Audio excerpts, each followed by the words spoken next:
Eric Williams fue una de las principales figuras intelectuales y políticas de los movimientos de emancipación del Caribe. Su carrera intelectual fue una lucha implacable contra el racismo que para él tenía sus raíces en la economía de la expansión imperialista. Williams animó los movimientos políticos de lo que acabaría por ser el Estado Independiente de Trinidad y Tobago.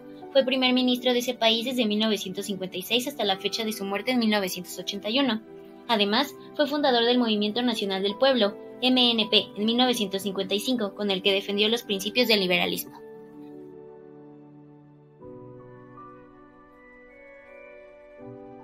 Su mayor contribución fue su tesis doctoral publicada en 1944, Capitalismo y Esclavitud, convirtiéndose en el primer estudio sistemático de la relación entre el desarrollo de Gran Bretaña y el sistema esclavista en el Caribe colonial.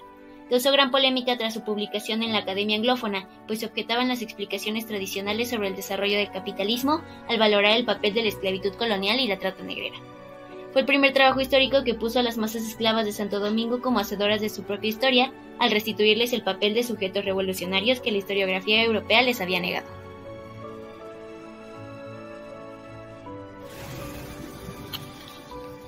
Gracias al descubrimiento del Nuevo Mundo en el siglo XV, los países europeos optaron al tráfico de esclavos para satisfacer las necesidades con respecto a la producción de materias. En primera instancia, los europeos optaron por esclavos indios, los cuales sucumbieron rápidamente al trabajo excesivo que de ellos se requería, a la dieta insuficiente, a las enfermedades de los blancos y a su falta de capacidad para acomodarse a la nueva forma de vida.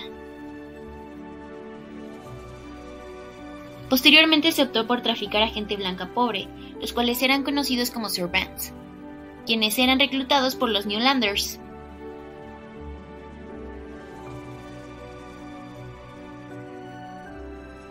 Sin embargo, este negocio no pareció ser rentable, pues a ellos se les ofrecían tierras y algunos otros beneficios al finalizar sus contratos.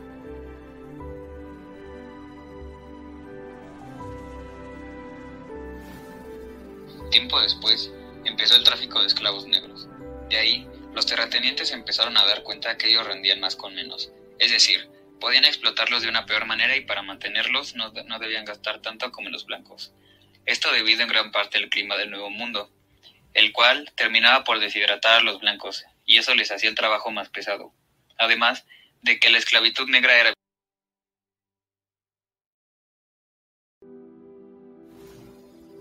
Aunado a esto, los que explotaban a los negros podían estar más seguros de que no habría revoluciones, esto debido a que no todos hablaban las mismas lenguas. Esta barrera del lenguaje les quitaba la opción de comunicar entre los mismos. Y, de acuerdo con Eric Williams, la esclavitud de los negros fue solo una solución en ciertas circunstancias históricas. Esto no implicaba el concepto de inferioridad sobre los negros, sino que era lo que funcionó en su momento.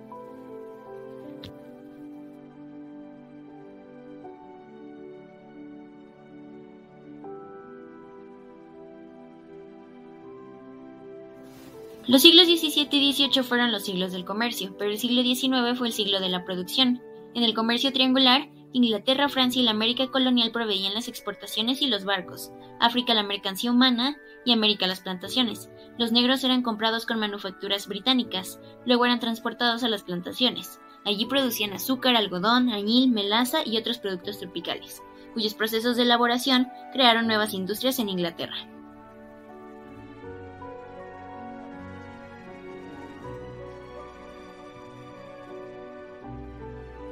Hacia 1750 no existía en Inglaterra una ciudad manufacturera o mercantil que no estuviera conectada con el comercio triangular o el tráfico directo con las colonias.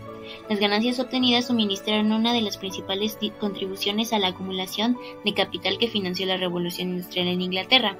Las Islas de las Antillas se convirtieron en el eje del Imperio Británico. Gracias a ello, el transporte naval y la construcción de barcos se vieron beneficiados, y con ello se desarrollaron las grandes ciudades británicas con puertos al mar. También las industrias metalúrgicas y los destiladores de ron.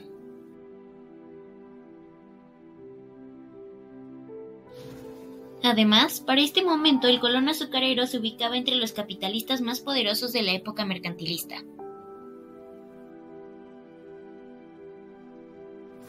La independencia norteamericana marcó la emergencia de una nueva era, en la que no había lugar para el monopolio de las Indias occidentales, pues el sistema colonial se empezó a ver como una limitante.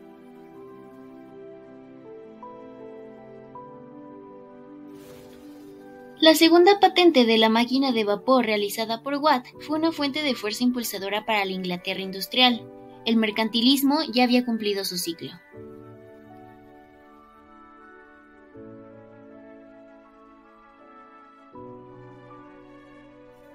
La destrucción de las Antillas ya resultaba algo inevitable, por lo que humanistas y capitalistas no dudaron en atacar. El ataque lo realizaron en 3 fases: primero el ataque al tráfico de esclavos, después el ataque a la esclavitud y finalmente el ataque a los impuestos preferentes sobre el azúcar.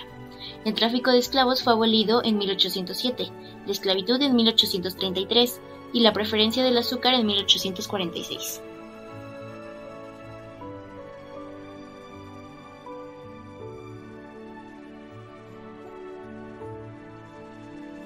Antes y después de 1815, el gobierno británico trató de inducir a los gobiernos español y portugués a la abolición del tráfico de esclavos, todo sin resultado. Resultaba bastante irónico que fuesen los antiguos propietarios negreros de las Antillas quienes ahora sostuviesen la antorcha humanitaria. El capitalismo británico había destruido la esclavitud de las Antillas, pero continuaba prosperando gracias a la esclavitud brasileña, cubana y americana. En cualquier caso, el monopolio de las Antillas había desaparecido para siempre.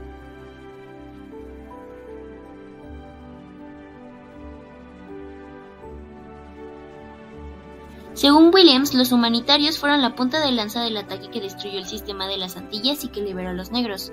Su importancia ha sido muy mal comprendida, groseramente exagerada por hombres que sacrificaron la erudición al sentimentalismo. El humanitarismo británico estaba constituido por un brillante grupo. Clarkson personifica lo mejor del humanitarismo de la época. Él dedicó su vida a investigaciones sobre las condiciones y consecuencias del tráfico de esclavos.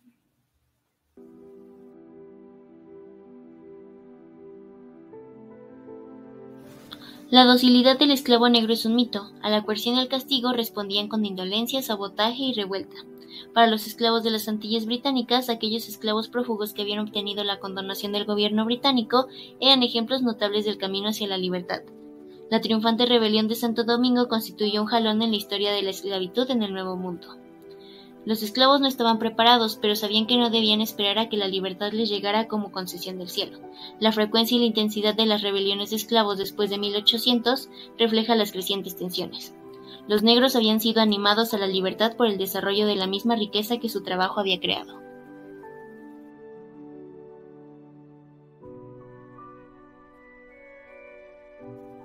Cabe destacar que además de que el comercio triangular benefició en gran medida a Gran Bretaña, otra fuente extranjera alimentó su acumulación de capital. Fue únicamente cuando perdió las colonias americanas en 1783 que Gran Bretaña animó una explotación seria de sus posesiones en la India. Y aunque para algunos la pérdida de las colonias americanas pareció una catástrofe, en realidad resultó ser el comienzo de un periodo de creación de riqueza y de acumulación de poder político para Gran Bretaña.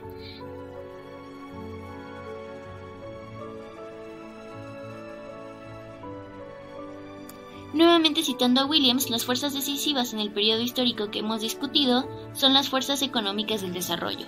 Estos cambios económicos son graduales, imperceptibles, pero producen un irresistible efecto acumulativo. El capitalismo comercial del siglo XVIII impulsó el desarrollo de la riqueza europea por medio de la esclavitud y el monopolio, pero al hacerlo ayudó a crear el capitalismo industrial del siglo XIX, que dio una vuelta completa y destruyó el poder del capitalismo comercial, la esclavitud y todos sus resortes. Sin la comprensión de estos cambios económicos, la historia del periodo no tiene sentido.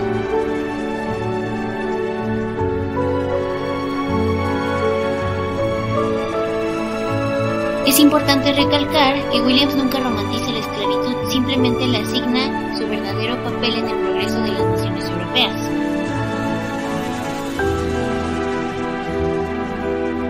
Y nuevamente retomando los argumentos del autor, es importante reconocer que las ideas políticas y morales de la época deben de ser examinadas en la más estrecha relación con el desarrollo económico. Debemos precavernos no solo contra esos viejos prejuicios, sino también contra los nuevos que se crean constantemente. Ninguna época está exenta de estos problemas.